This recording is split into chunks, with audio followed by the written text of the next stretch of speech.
Balik po tayo sa ating kwentuhan at nandito po muli si dating Congressman CHR Chair Eta Rosales at siyempre po ang multi-awarded journalist na si JARIUS BONDOC ng STAR. Okay, balik tayo dun sa sinabing dapat lamang siyang ilibing dahil presidente at saka sundalo. Ngunit lumalabas ngayon ang mga dahilan na merong hindi dishonorable discharge and moral turpitude, di ba? Dalawa lang naman yung sabing ganun eh. That you should be dishonorably discharged from the service, and then number two, final judgment that you are convicted of moral turpitude. Kaya yung una na dishonorably discharged from the service, totoong he never had the military court dishonorably discharged him, but he had the Filipino people oust him through what is known as a people power revolt. No? This is the EDSA revolution. That's precisely why he had to rush to Hawaii when he thought he was going to Hawaii. Di ba? So that in itself is much higher and much more supreme than a dishonorable discharge by a military court. So that to me is that should be considered very seriously. And then the second point, as I pointed out, sure there was no conviction, legally, no? Conviction of moral turpitude. But I mentioned all these judicial actions that took place which actually paved the way for the Legislative Act, Republic Act 10368, that has in fact made the state accountable and responsible for gross human rights violations committed. And that is the reason why you have the money that was stolen by Marcos is now returned to the Filipino people in the amount of 10 billion pesos to the victims of human rights violations. Because this is an acceptance and a recognition that Marcos was guilty of gross human rights violations. He was responsible and therefore he was accountable, and therefore you should in fact compensate and give reparation to the victims of human rights violations. And that in itself must be considered. You cannot have a hero, you know, na ililibing mo sa libingan ng mga bayani, na hindi mo siya pwedeng tawaging bayani, kung mismong yung batas sinasabi hindi na pwede. siya, at saka siya, may pananagutan siya sa kanyang mga krimen na ginawa sa mga mamamayan, di ba? At dahil doon, ang isang napakahalaga para sa akin, sa akin ang pinakamahalaga dito na dapat isaalang-alang, lalo na sa mga kabataan na sinasabi natin, pagka ginawa mo yun, pag nilibing mo si Marcos sa libingan ng mga bayani, ang ginawa mo, ibubura mo lahat yung katiwalian, lahat yung karahasan, gross violations of human rights ng 75,000 at the minimum, but actually mas millions. Marami pa. Millions yung lumabas to actually oust him. And if you do that, you will, commit a very gross pagkukulang at saka paglalabag sa karapatang pantao ng mga bata para malaman ang katotohanan. At saka, nais ko lang tanungin, basically, this is an assault on the integrity of history. Oo. Kasaysayan ay napakahalaga.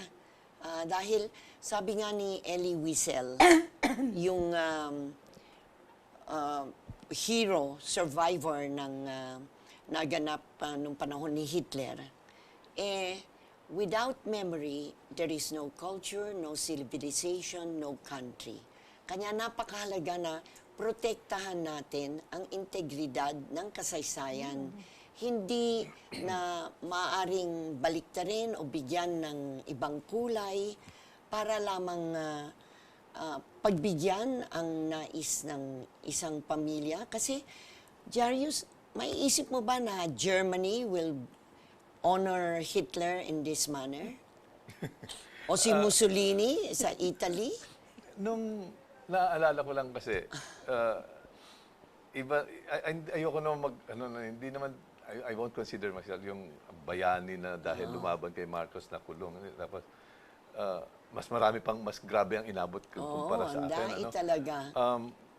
Ang ano ko lang, I try to put myself in the shoes of our grandparents na mga lumaban sa Hapon, for instance. Naghirap sila, pinakastila. tinorture sila, ganyan, ano, yung mga, marami sa atin, mga kamag-anak natin na nakaranas ng death march, ano. Ano kaya ang pakiramdam nila noong, late 70s, nagkaroon ng wave noon kasi ang Japan noon napakalaki ng investments dito, tapos nagiging trade partner, gano'n. And then, there was a lot of talk at that time, martial law years, dahil pumayag si Marcos na magkaroon ng magtayo yung mga Hapon na mga shrine to their fallen soldiers all over the country. Meron sa Tagaytay, may CECILE City, meron sa Baguio, meron sa Pampanga, gano'n. There was resentment. But, iniisip ko, pakiramdam siguro ng mga lolo natin, pinapabayaan ba sila? Kinakalimutan na sila? They probably thought that way. Pero ang naisip ko, dapat naman talaga siguro, yung kalaban mo, may pagkakataon din na magtayo ng memorial para sa kanila. Pero wala naman tayong pinayagang mga Hapon noon na magtayo man ng memorial sa libingan ng mga bayani. Hindi, atin yan eh. Para sa mga bayani natin yan. Now, if they want to bury Marcos, Sa lawag doon na, sa lawag. yung sinabi Di ba nga pwede ni namang- FVR, pati na rin sabi rin ni dating Vice President yun. Binay na doon din dapat sa lawag. Yun Yun naman daw ang ang sinabi usapan, niya kaya noon. di ba? After all, matagal na rin namang nakalibing eh. Hindi naman siya yung nakawax eh. Hindi naman papayag ang Amerika noon. Namatay si Marcos 1989. Tama ba? Naiuwi yung labi niya, yung bangkay niya naiuwi 1993. Papayag ba naman ang Amerika noon na naka-wax sa Hawaii? Hindi. Pinalibing. Tapos, may wax replica na lang. Hindi naman nila ililibing yun eh. Nakalibing na talaga, naka-inter, yun nilabas. nga ang Saan Sabi, nakalibing? Sa Hawaii. Si Pero Marcos? I'm sure here, Pag nakalibing bawal rin. naman kasi ng 21 gun salute sa isang wax figure, ano? Bawal yan. Hindi po pwede. At bakit ka maglilibing ng isang wax figure sa libingan ng mga bayani? Nakalibing Bawal na na- nga si Marcos, dilalo pa yung isang manikin. Actually, nakalibing na ngayon sa Ilocos. Oo, hindi naman Leave well pwedeng enough alone maiwan para eh. hindi na magkaano. Doon na lang, at saka doon naman ganito. ay kinikilala siya. So, doon na lang para ang hidwaan ay hindi higit na magiging masasabing deepened, ano? Dahil ang gusto rin naman ng ating Pangulo ay unity. So, kung ganun, ay siguro tama yung sinabi niya, hayaan na ang Supreme Court at marami na pong mga nagdadala ng complaints sa Supreme Court. At sabi naman kagad ng Supreme Court, they are already opening up the discussion starting next 24th. week. Kanya, Oral arguments. oral arguments. Kanya magandang pangyayari ito sa palagay ko. Alam mo, sa teatro, ang tawag doon, di ba, JARIUS? Deus ex machina.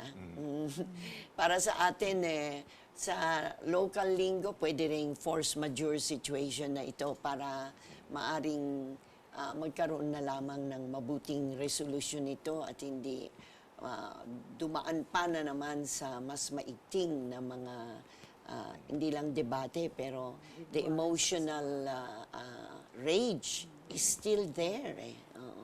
Pero ang mahalaga, sa palagay ko, kung gusto talaga ng unity, dahil Kristiyano naman tayo, magkaroon lamang ng apology, contrition. Wala man lang contrition, Tapos kung may contrition, may restitution. Ito nga yung restitution, pinipilit lamang ng sa batas gawin.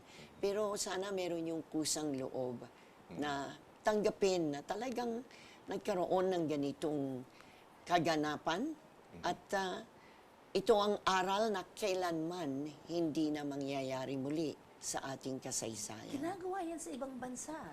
Nagkakaroon sila ng national apology, di ba? Yung mga Maski na ang emperor nag-apologize na rin sa atin. Ang papa nag-apologize para sa mga paring merong nagawang kasalanan. Hindi naman kasalanan ng ng papa. Pero, Kanya mahalaga talaga yung But Cecile, apology. Yeah, but Cecile, I just want to clarify. Pag sinabi natin closure and reconciliation, hindi yan closure between the nation and the family. Di ba? Hindi closure yan.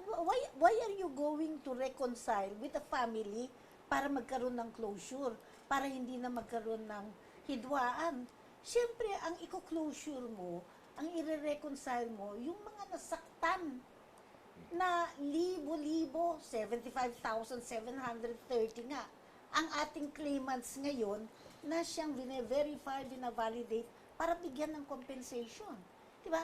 So if you want closure, you talk about the victims of torture, of enforced disappearance, of summary executions and illegal arrests, but not closure with a family whose father was in fact responsible for the plunder and the summary executions against the Filipino people.